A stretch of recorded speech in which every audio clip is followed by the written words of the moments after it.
വിമർശനങ്ങളെയും cyber ആക്രമണങ്ങളെയും കാറ്റിൽ പറത്തി എമ്പുരാന്റെ വിജയക്കുതിപ്പ് തുടരുന്നു.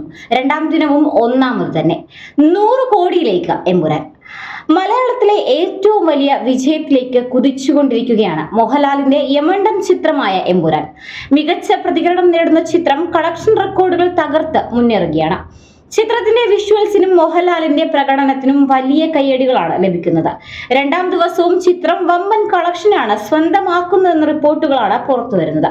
1 മണിക്കൂറിനുള്ളിൽ ചിത്രത്തിന്റെ 12.61K ടിക്കറ്റുകളാണ് ബുക്ക് മൈ ഷോയിലൂടെ മാത്രം വിറ്റഴിച്ചത്. പല തിയേറ്ററുകളിലും മാരത്തോൺ ഷോകളാണ് സംഘടിപ്പിച്ചിരിക്കുന്നത്.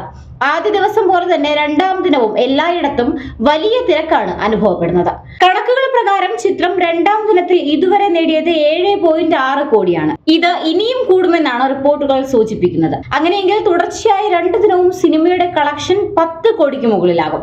ചിത്രം ആദ്യ ദിവസം 14 കോടി കേരളത്തിൽ നിന്ന് നേടിയെന്നാണ് ട്രാക്കർമാർ എക്സിൽ കുറിക്കുന്നത്. കളക്ഷനെ സംബന്ധിച്ച ഔദ്യോഗിക കണക്കുകളൊന്നും ഇതുവരെ പുറത്തു വന്നിട്ടില്ല. ആദ്യ ഭാഗമായി ലൂസിഫറിനെ പോലെ സ്ലോ പേസിൽ മികച്ച കെട്ടുറപ്പോടെയാണ് എമ്പുരാന്റെ തിരക്കഥയും മുരളി ഗോപി ഒരുക്കിയിട്ടുള്ളതെന്നാണ് പ്രേക്ഷകർ അഭിപ്രായപ്പെടുന്നത്.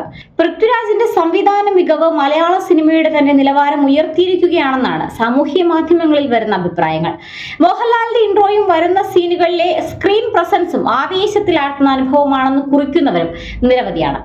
സംഘപരിവാർ അനുകൂല പ്രൊഫൈലുകളിൽ നിന്ന് വലിയ തോതിലുള്ള സൈബർ ആക്രമണമാണ് മോഹൻലാൽ, പൃഥ്വിരാജ്, ആന്റണി പെരുമ്പാവൂർ, ഗോകുലം ഗോപാലൻ എന്നിവരുടെ പേജുകളിൽ ഉണ്ടാകുന്നത്.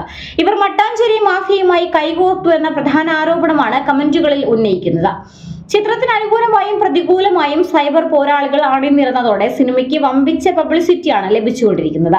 വമ്പൻ സിനിമാ നിർമ്മാണ വിതരണ കമ്പനിയായ ഹോം വാലി ഫിലിംസ് ചിത്രത്തിന്റെ കർണാടക ഡിസ്ട്രിബ്യൂഷൻ ഏറ്റെടുത്തിരിക്കുന്നത്. ദിൽ രാജുവിന്റെ ഉടമസ്ഥതയിലുള്ള ശ്രീ വെങ്കിടേശ്വര ക്രിയേഷൻസ് ചിത്രം ആന്ധ്ര, തെലങ്കാന സംസ്ഥാനങ്ങളിൽ വിതരണം ചെയ്യുമ്പോൾ അനിൽ തടാനി നേതൃത്വം നൽകുന്ന AA ഫിലിംസ് ആണ് ചിത്രം നോർത്ത് ഇന്ത്യയിൽ വിതരണം നിർവഹിക്കുന്നത്.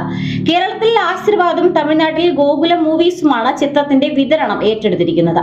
നിലവിലുള്ള ട്രെൻഡ് തുടർന്നാൽ ചിത്രത്തിന് 1000 കോടി ക്ലബിൽ കടന്നുകൂടാൻ കഴിയുമെന്ന പ്രതീക്ഷയിലാണ് നിർമ്മാതാക്കളും സിനിമാ പ്രേമികളും.